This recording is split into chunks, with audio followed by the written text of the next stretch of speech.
Everybody's got that one mate who's the funniest man in any room he walks into. Quick, filthy, merciless, the kind of bloke who can take a room apart in 90 seconds flat, but still have everyone in it thanking him for the privilege. And then one of these days you go and sit him at a wedding table next to your boss and your grandma, and he says nothing at all. Not for the whole night. He just sits there passing the salt and agreeing with people and being terribly well behaved. And you spend the rest of the evening looking at him and thinking, well, hang on, this isn't him. Where's he gone? Who is this polite prick, and what have you done with my friend? That, more or less, is what Matt Damon is doing for 3 hours in Christopher Nolan's The Odyssey. My fellow degenerates, what we've got here is probably the best-looking movie anyone has made in years about the cleverest man in the ancient world. And somewhere in the writing of it, everybody forgot to let him actually be clever. And look, I'm not about to pretend this isn't a hell of a piece of work, because it obviously is. It's shot on real film in real places with real ships and proper weather, and there are frames in this thing to rival anything put on a screen in years. When it's just water and rope and a face, nothing else this year comes near it. So yeah, it looks the part, and it is also, I'm sorry to say, roughly as involving as sitting through somebody else's holiday photos. Here's the thing though, and this is what's been quietly winding me up for a fortnight. Homer hands Odysseus an adjective in his very first line, polytropos. It means something like of many turns, and every translator on Earth had a crack at it. The man of twists and turns, the cunning one, never at a loss. And here's where it starts going wrong, because Nolan's on record as a fan of the Emily Wilson translation, and Wilson renders that opening line as, "Tell me about a complicated man." You serious? Complicated, the cleverest bastard in the ancient world, and the word we landed on is the one an HR manager would use about a difficult colleague. Wilson was quite open about the project, by the way. She set out to reimagine Homer through a modern lens for a modern audience, and Nolan built a $250 million movie on top of it. Oh, God! Oh, God!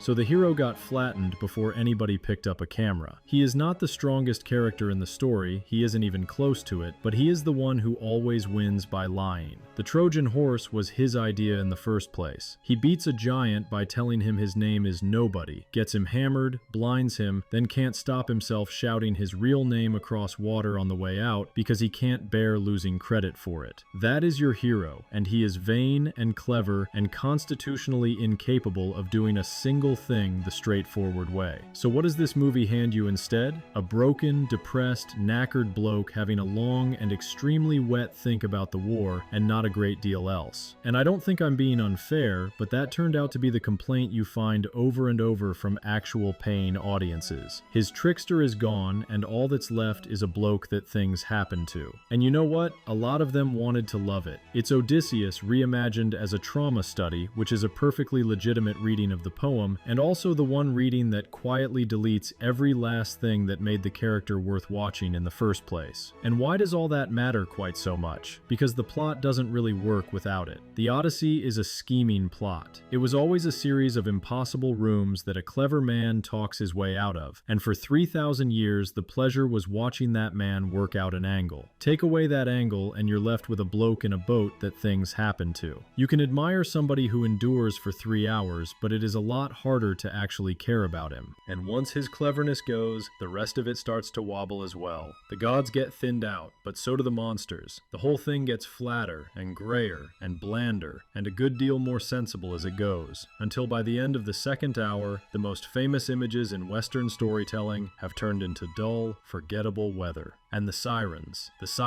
probably the most famous thing in the entire poem, apparently turn up looking, and I'm quoting audiences rather than myself, a bit like AI, on a movie that was supposed to have cost $250 million.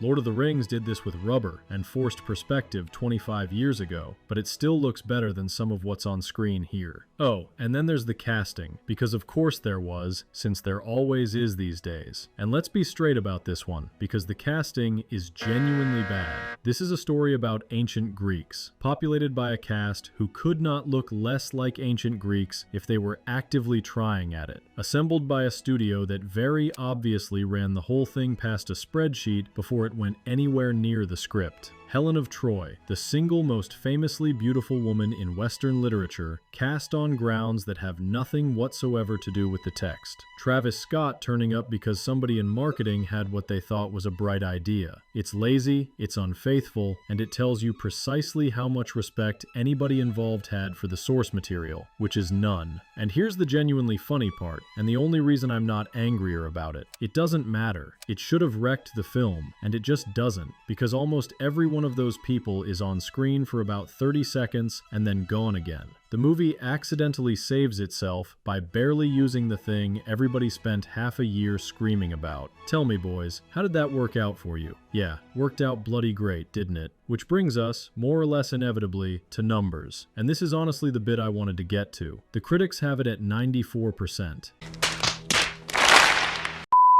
The audience score on Rotten Tomatoes is 97%, which is higher than any Nolan movie ever managed, higher than The Dark Knight, higher than Memento, higher than the whole lot of them, and it is doing enormous business at the box office. But that score only counts the ones who bought a ticket through the site, because that's the system they built to stop review bombing. Fair enough, honestly, but it does mean the number you're shown is the number from the ones who had already paid up. A viral post doing the rounds reckoned the unverified figure was closer to 56%, and over on Metacritic, the user reviews are sitting at 5.4 out of 10, with 41% of them negative. So at the end of the day, it's either a masterpiece or it's a forgettable, disappointing shrug, depending entirely on whichever window the studio would rather you looked through, and they are not shy about picking it for you. And none of those numbers are lying to you exactly. On the other hand, they're all just measuring completely different rooms. The verified crowd chose to go and spend $20 on a 3-hour Greek epic in 70mm, and it turns out that self-selecting bunch of lunatics absolutely loved it, which, I mean, no shit they did. That's a bit like polling a Weatherspoons at closing time to find out whether beer is any good, and then acting shocked when the answer comes back yes. But I do want to be clear, because this isn't a hit piece and I'm not enjoying it. The craft on display is real, because basically nobody working at this scale still shoots like this anymore, and I'm not going to sit here and shit on that, and when he stops trying to make you feel something and just points the camera at weather and men and rope, there's nothing else this year to touch it. That's a vanishing skill, and it's worth protecting. But that being said though, all of this is to say that I walked out of a 3-hour movie about the greatest adventure ever written and worked out somewhere around the car park that I hadn't actually felt very much for most of it. I wasn't annoyed, and I wasn't even really bored. What can I say? I was just sort of absent, which is a strange and pretty damning thing to say about a story that has survived 30 centuries on nothing at all except how much fun it is to sit and listen to. They had the single best character in the whole of Western literature, a liar and a show-off and an absolute menace of a man, and you don't need me to tell you what these clowns went and gave him instead. A frown and a bloody awards campaign. So go see it on the biggest screen you can find, because it's never going to look better than it does right now. And whatever else gets said about the man, he clearly half killed himself making it, which is more than can be said for most of what Hollywood puts in a cinema now.